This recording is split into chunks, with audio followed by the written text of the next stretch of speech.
আসসালামু আলাইকুম বন্ধুরা, আপনারা সবাই কেমন আছেন? আলহামদুলিল্লাহ ভালো আছে। আজকে আপনাদের সামনে নিয়ে এসেছি চিকেন কাবাব রেসিপি। তাহলে চলুন কথা না বাড়িয়ে দেখে নেওয়া যাক আজকের রেসিপিটা। শুরুতে আমি চিকেনগুলোকে শিলপাটায় ভালোভাবে থেতো করে নিলাম। ভেতরে যে হাড্ডিগুলো আছে ওটাকে আমি গুঁড়ো গুঁড়ো করে নিলাম। আর আমি এভাবে প্রত্যেকটা পিসকেই থেতো করে নিয়েছি। এদিকে এটাকে ধুয়ে পরিষ্কার করে নিয়ে এখন আমি একটা বলে দিয়ে দিয়েছি।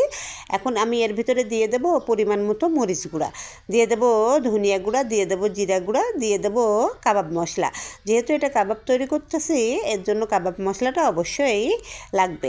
এখন আমি এর ভিতরে দিয়ে দেবো গোলমরিচের গুঁড়া, সাথে দিয়ে দেবো সয়া সস ও সামান্য ভিনেগার, দিয়ে এটাকে আমি কিছুক্ষণ মাখিয়ে রাখবো।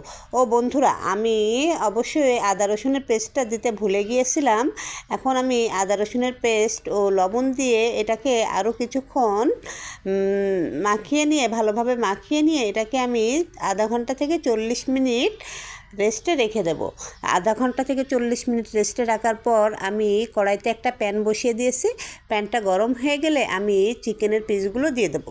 অবশ্যই চিকেনের পিসগুলো দিয়ে দিলে এর ভিতর থেকে পানি বেরিয়ে আসবে। পানিগুলো শুকানো অবস্থা যখন হয়ে যাবে তখন এটাকে উল্টিয়ে নেবেন। এটাকে এভাবেই এপাশে ওপাশ করে উল্টিয়ে নিয়ে ব্যাস তৈরি হয়ে যাবে আমার দারুণ মজাদার চিকেন কাবাব। ধন্যবাদ বন্ধুরা, আসসালামু আলাইকুম।